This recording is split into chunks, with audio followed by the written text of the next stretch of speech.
Good day, my name is Carlo. Today I'm going to present my research study. The title is Practices in Fisheries Bycatch and Perception Towards Conservation of Horse Crabs in Barangay San Pedro, Puerto Princesa City, Palawan. For the introduction, horse crabs, locally known as barangkas, are an ancient group of marine arthropods, and they are extremely important to the biomedical industry.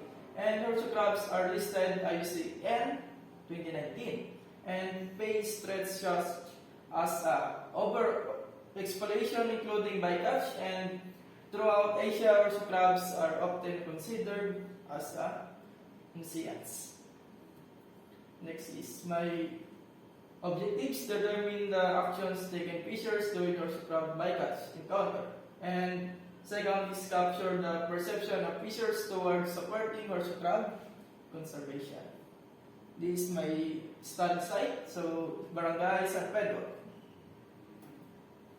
The material and methods: data gathered on one-on-one interviews with 30 fishers. Modified structured questionnaire was adapted from Nguyen et al. And the next is the questionnaire contained questions and 4 sections.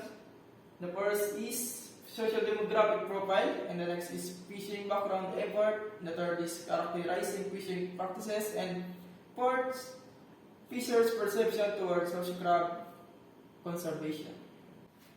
Then 83.3% of the total number of respondents have encountered horse crab bycatch. Then 46% of them consume it as a food. Sabi nila, pag ito'y kinain mo ngayon, sarap. Then 11% discard it or release it back to the sea. Kaya nila binabalik sa dagat dahil ito dahil walang alaga at walang pakinabang. So nagkaroon ng correlation ng age sa practices towards horse crab bycatch. So dito makikita natin na kinakain talaga nila yung horse crab pag sila ay naka-bycatch.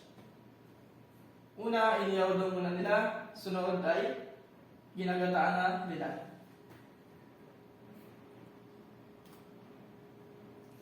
.8% of the fishers understand the importance of horse crabs. However, 16% of the respondents are still unsure on why it needs to be protected.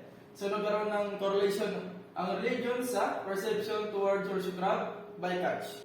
And the level of support in conservation encourage others 30%, and participation in programs and campaigns 30%, and conservation within oneself 36%, and within household is 13%.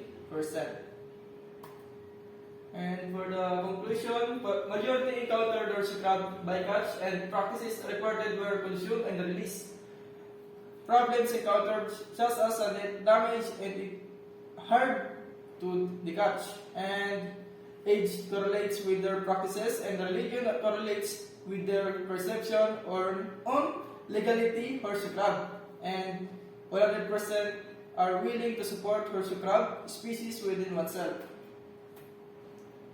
For the recommendation, conservation movement should seek support from fishers and conservation that involve teaching and equipping local fishers, and seminar and workshops to be conducted, and recommends further research to study focusing on horse crab conservation and distribution of IEC materials. Thank you.